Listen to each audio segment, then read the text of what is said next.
In this project we've installed a picture frame steel to support the structure above, to allow us to open up and build an extension of 3 meters to make the ground floor an open plan. As you can see, the bottom steel is encased in concrete wrapped in D49 mesh, steel mesh, as per engineer's requirements.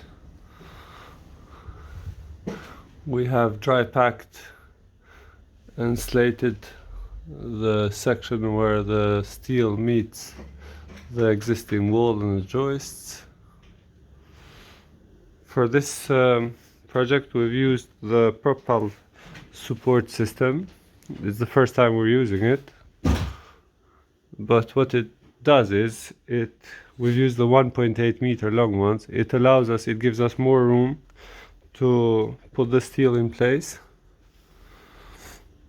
The first step was to bring all the steels near the area where we wanted them, install the Propel system, and then proceeded to remove the supporting walls and supporting beams.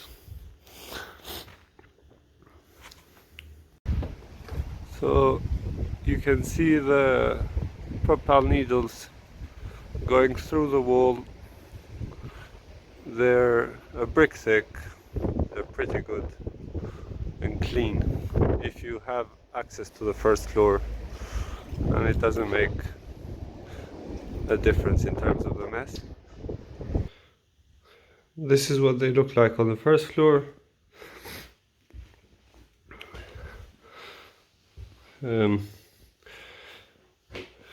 We ensure they're level, and directly below this point, that's where the acros go underneath.